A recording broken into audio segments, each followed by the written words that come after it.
ఇంకొకసారి ఇలాంటి దుస్సాహసం చేస్తే నీకంటే ముందు ఈ అన్నయ్య ఈ భూమి మీద ఉండడు. అన్నయ్య వద్దన్నయ్య, సారీ అన్నయ్య. నా రెండు కళ్ళు నువ్వు అమ్మే కదమ్మా. మీ ఇద్దరిలో ఏ ఒక్కరికి ఏమైనా అయితే నేను చచ్చిపోతాను. అయినా నేను నా అనుకున్న వాళ్ళ కోసం ఎంత చేస్తాను. నా చెల్లి కోసం ఏమి చేయను అనుకున్నావా? అంతా అయిపోయాక ఇంకేం చేయగలవు అన్నయ్య? శివని తీసుకొచ్చి నాకిచ్చి పెళ్లి చేయలేవుగా.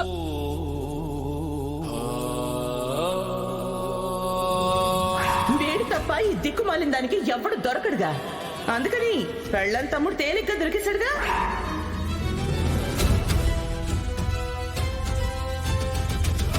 నెల తిరిగేలోపు ఆ శివ కంటే అందగాన్ని, ఆస్తిపరుణ్ణి, గుణవంతుణ్ణి తీసుకొచ్చి అంగరంగ వైభవంగా నీ పెళ్లి చేస్తాను. ఇదిగో ఆ భూమి నీకు అన్యాయం చేసుండొచ్చు,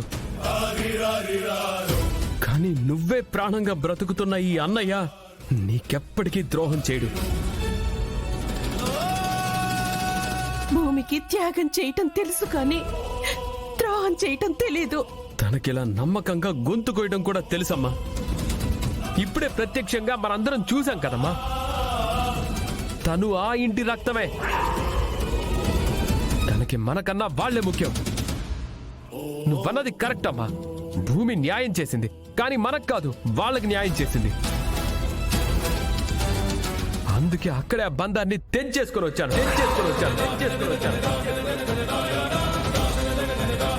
ఏం మాట్లాడుతున్నావురా? అవునమ్మా, ఆ ఇంటి గాలి సోకిన ఏ ఒక్కరిని ఇకపైన నేనెప్పటికీ యాక్సెప్ట్ చేయలేను. అవసరాన్ని బట్టి రంగులు మార్చే వాళ్ళకి నేను దూరంగా ఉంటాను. మీరిద్దరూ ప్రేమించుకొని పెళ్లి చేసుకున్నారు కదరా. ఆ ప్రేమ వెనక నమ్మక ద్రోహం ఉందని ఇప్పుడే నాకు తెలిసింది. ఇలాంటి వాళ్ళు తేనె పూసిన కత్తి కన్నా ప్రమాదం. కట్టుకున్న భార్య గురించి ఏం మాటలు రావి? బంధమే వద్దనుకుంటుంటే భార్య అంటావేంటమ్మా? మరి నువ్వు తన మెడలో కట్టిన తాళి అదే.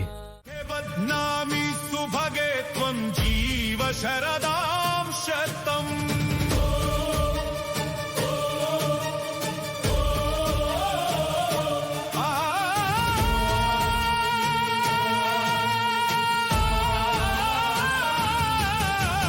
మనసు విరిగాక తాడు తెంపాల్సిన అవసరం లేదమ్మా.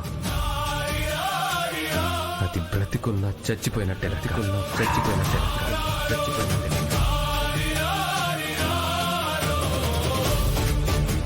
తన ఊసు, తన ధ్యాస ఏది నాకు పట్టదు. నాకే కాదు, నీకు కూడా చెప్తున్నాను. తను ఇక నుంచి నీ కోడలు కాదు. పురి, నీకు తను వదిన కాదు.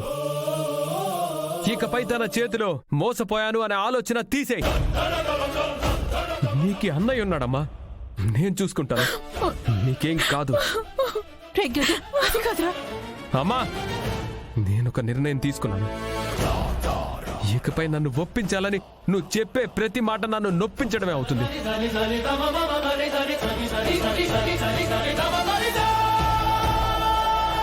ఇక నుంచి నా చెల్లెలి పెళ్లి మాత్రమే మన ముందున్న లక్ష్యం.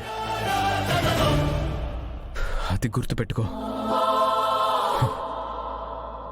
ఏడవకు, పద వెళ్దాం రా.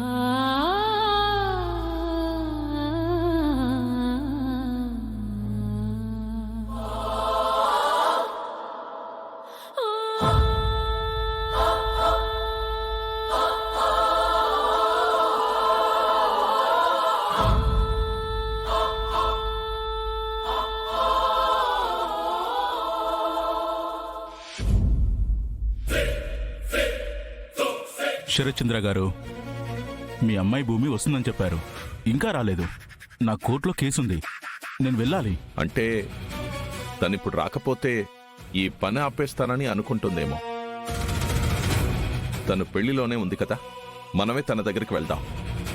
అక్కడే సంతకాలు పెట్టిస్తాను. ఆస్తంతా తన మొహాన కొడతాను. 2 నిమిషాలు వెయిట్ చేయండి, కార్కి తీసుకొని వస్తాను.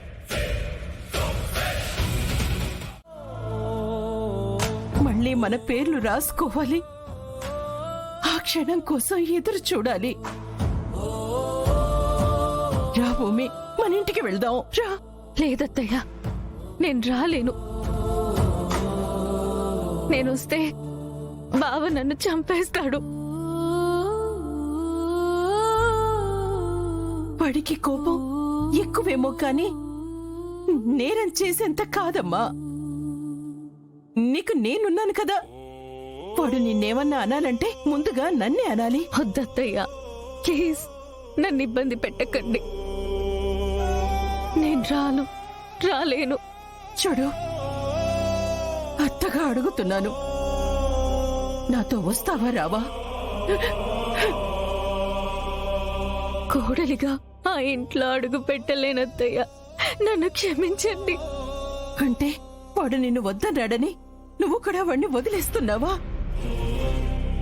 ప్రాణం వదులుకుంటానేమో కాని ప్రాణంగా ప్రేమించిన బావని ఎప్పటికీ వదులుకోను.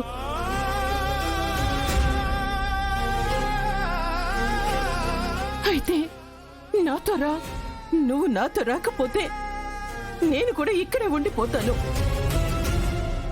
అది నీకిష్టమేనా? నా మీద నీకు ఏ మాత్రం గౌరవం ఉన్నా ఈ చెయ్యి పట్టుకో, లేదంటే నీ వైపు కన్నెత్తి కూడా చూడను.